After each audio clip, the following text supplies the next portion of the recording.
Happy Monday. I hope you're doing well. We are covering 9.6 today, which takes a look at a globalized culture. So we'll be starting with the political, social, and artistic changes that helped bring about a global culture at the start of the 20th century. So probably the most obvious political change took place as a result of the World Wars, which in part caused the Cold War, which obviously brought many changes to countries all over the world. As you know, during the Cold War, the world was pretty much divided into two camps, nations aligned with the USSR and then nations aligned with the United States. So after the Cold War, one trend that we see is that economic and cultural barriers become relaxed. And rather than having like the competition of the Cold War between the United States and the Soviet Union, countries began to work together. And you see that through organizations like the European Union, which is made up of European nations who work together to regulate worker conditions and prices for various things from childcare to consumer products and everything in between. NAFTA is the North American Free Trade Agreement, which makes it, it eliminates restrictions when trading between the United States, Canada, and Mexico. And then, of course, most nations have also joined the United Nations, which is like a extra national organization that countries can send their leaders to for conflict resolution and just to discuss any problem that may be facing the globe. Not to mention the World Trade Organization, which was set up to regulate international trade and make sure that companies who are trading internationally are doing so in a fair way to employees and consumers. All right, so a social change that took place was or came through the rights movements. So we've talked about the civil rights movement, we've talked about gender equality and things like that. And through these various rights movements, international organizations have collaborated worldwide and have brought people together from all different cultures, all different nations, to work together for a common cause.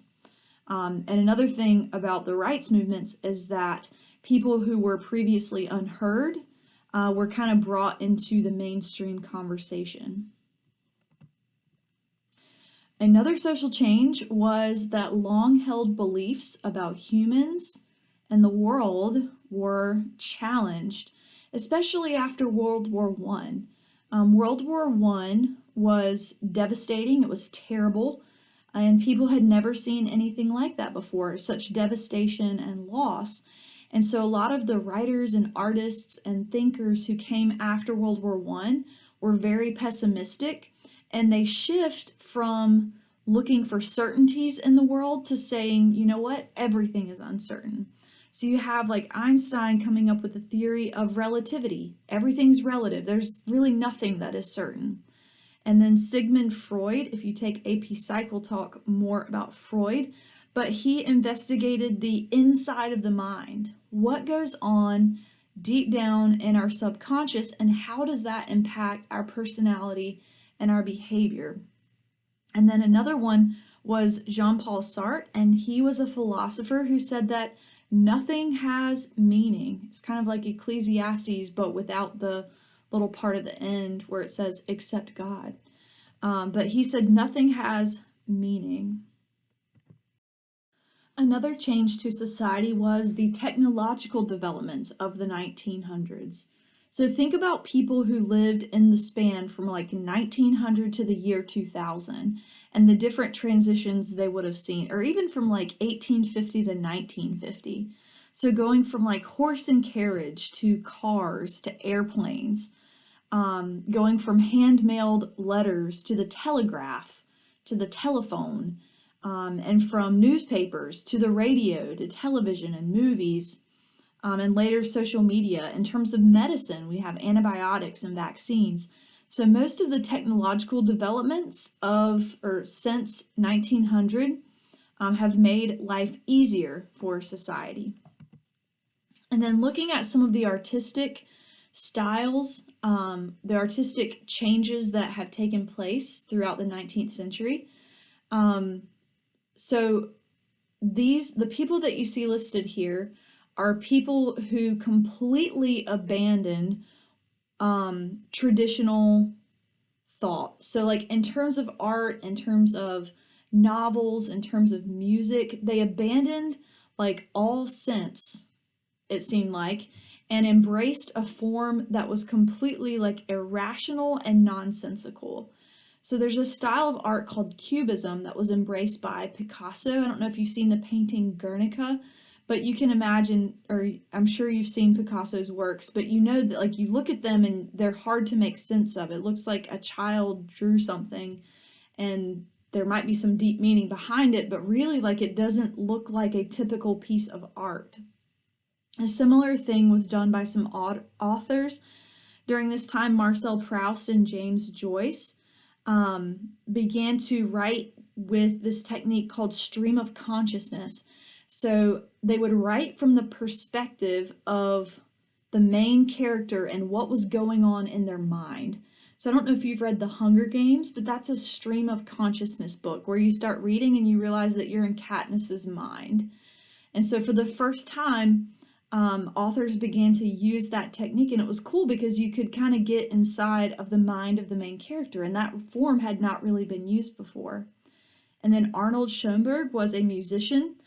You should listen to some of his music, but there's like really strange harmonies and tonalities that don't really make sense unless you have a super trained ear.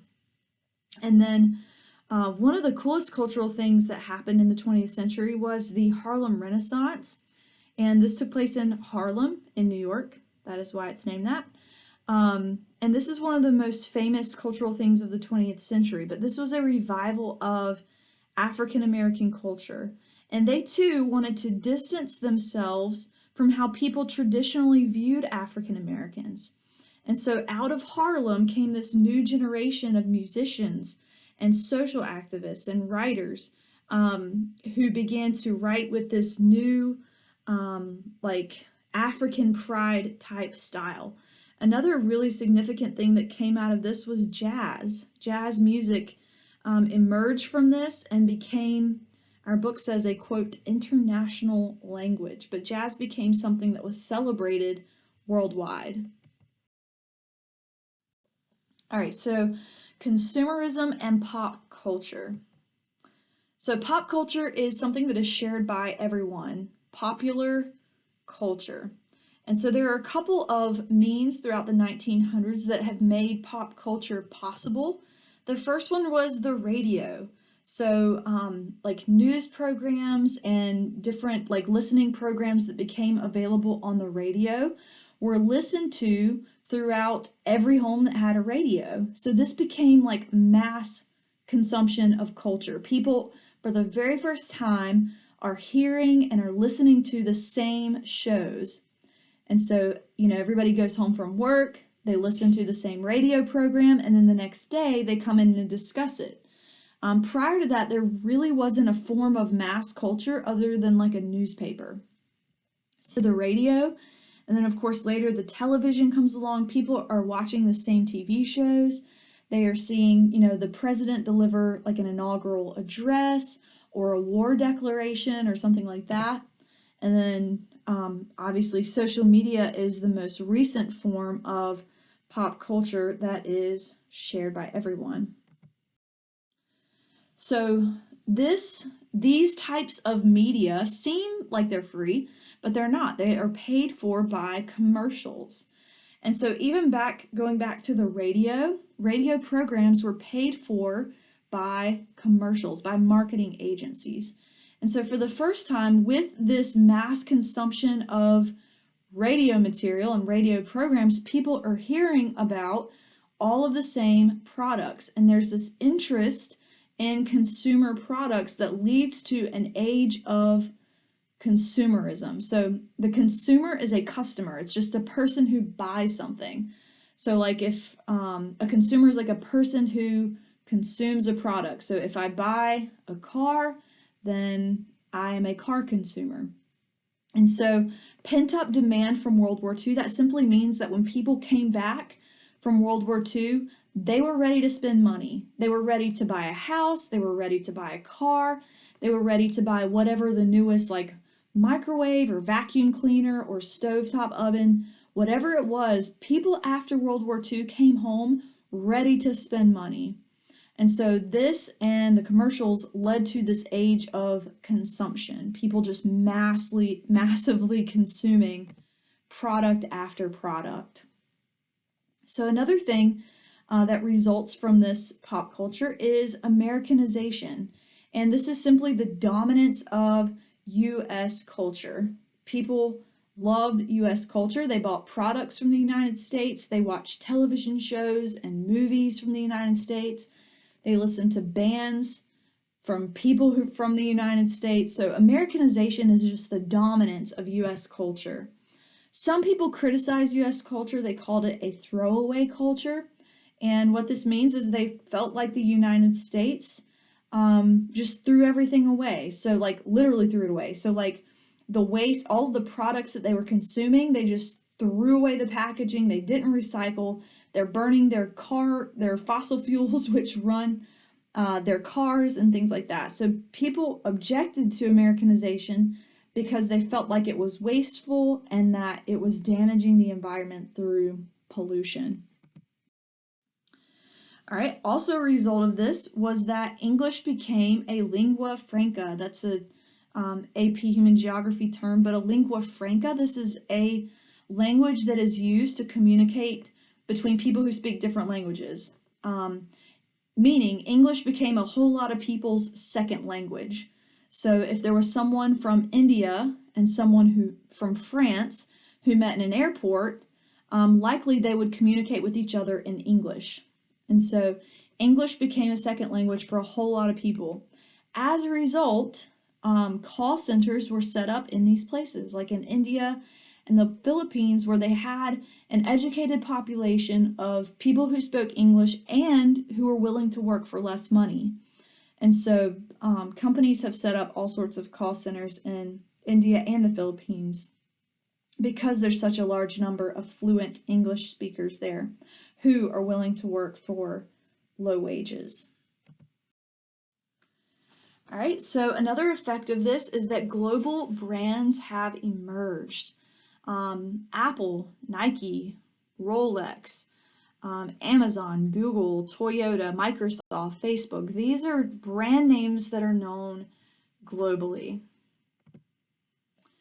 Online commerce. Because of websites like Amazon and eBay, shopping has become globalized. So if there's a product that you want and it's only sold in China, if you're willing to wait a couple of weeks, you can have that product through an online shopping website. A lot of these have, or most of these have international platforms. The side note to this, though, is that people who sell products on Amazon and eBay do have to pay taxes to whatever country they're doing business with. So each country and even each state within the United States have different tax laws that impact online shopping. Okay, so other countries have made cultural contributions as well. So we've talked about Americanization and the popularity of American culture, but some other countries have also contributed cultural aspects that have become known internationally. India puts out more movies, I think, than any other country in the world.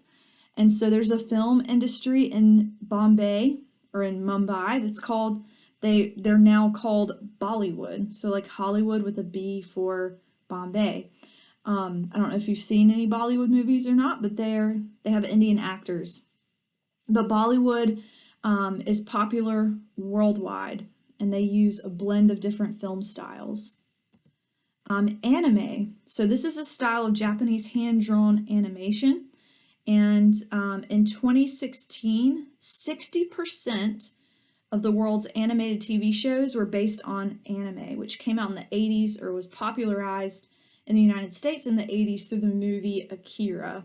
And then the 90s, Pokemon, Dragon Ball Z brought anime into the mainstream television market. So reggae, this is music from Jamaica. This one came about in the 1960s and was a blend of R&B and New Orleans jazz.